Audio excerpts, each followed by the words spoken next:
donc je remercie Myriam de m'avoir invité à faire cette petite introduction plutôt institutionnelle. Évidemment, l'introduction scientifique sur le fond sera faite par Myriam, comme il se doit. Je suis la présidente de l'Institut de recherche Institut des civilisations, arts et lettres, l'Institut INCAL, qui donc a le plaisir de vous souhaiter la bienvenue et de vous accueillir ici à l'UCL. Alors cet institut regroupe un certain nombre de chercheurs de disciplines très variées, littérature, histoire de l'art, archéologie. Et dans cet institut se trouvent plusieurs centres de recherche, dont le centre de recherche sur l'imaginaire, le CRI, qui a été fondé par Myriam il y a assez longtemps maintenant. Alors le centre, enfin la plupart de ces centres de recherche sont interdisciplinaires, ou alors les projets en tout cas qu'ils portent le sont.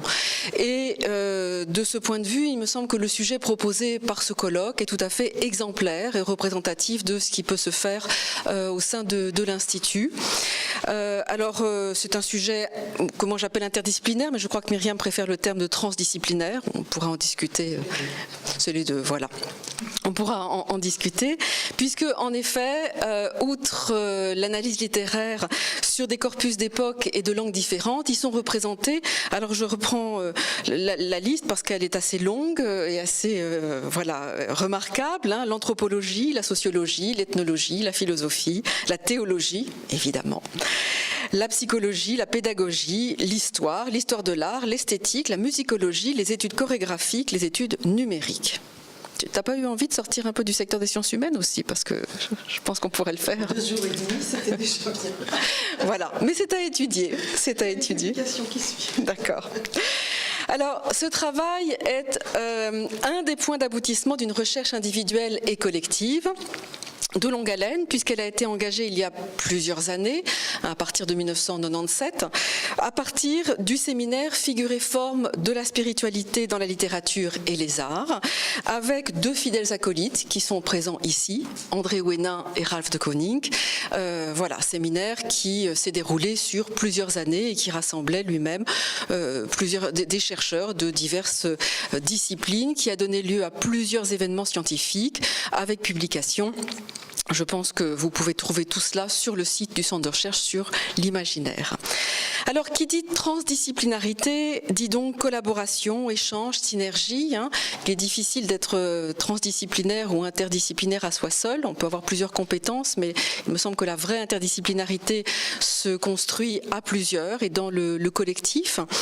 Et on doit souligner en particulier, je crois, des collaborations ici de très longue date, dont une en particulier, celle avec le centre Figura de l'Université du Québec à Montréal, donc l'UQAM, représenté dans ces rencontres d'aujourd'hui et de demain par Bertrand Gervais, qui est son fondateur, hein, donc voilà, et que j'ai le plaisir d'accueillir également.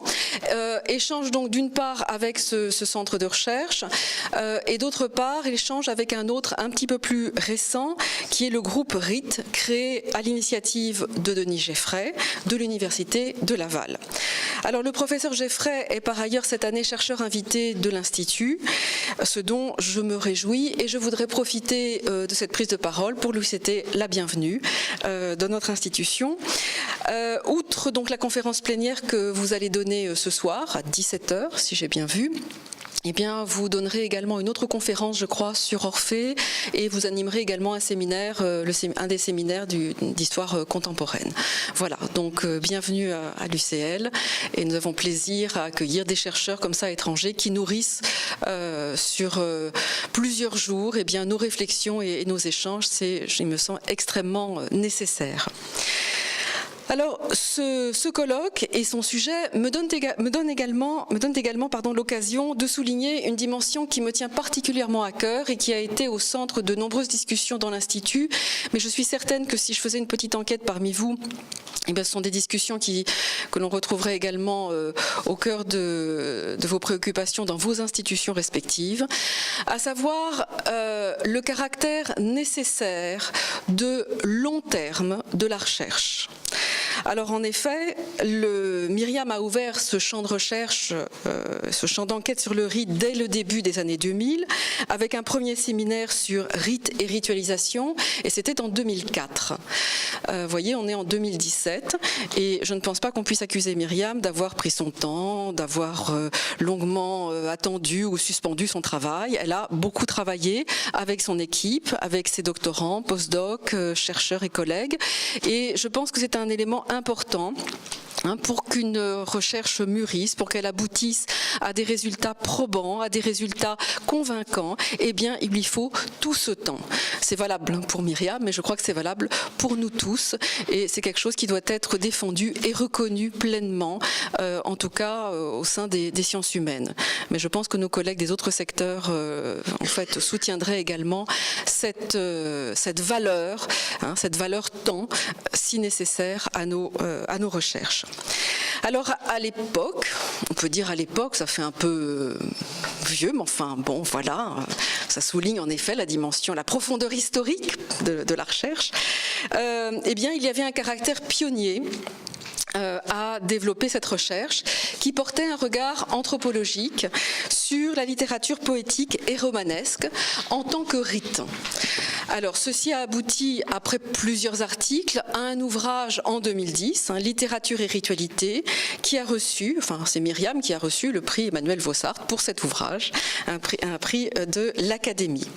C'est une recherche qui a depuis lors essaimé et qui s'est répandue largement en Europe et au-delà, et dont le caractère novateur est désormais, je pense, largement reconnu.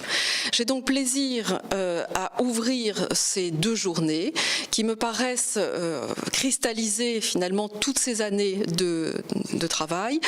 Je suis certaine, ceci dit, que j'ai dit tout à l'heure un des points d'aboutissement, et je reconnais qu'en écrivant la phrase, j'ai beaucoup hésité connaissant Myriam, parce que je pense que ceci servira certainement de nouveaux points de départ et de nouveaux tremplins pour des recherches fructueuses et certainement extrêmement riches, comme elles l'ont toujours été jusqu'à maintenant.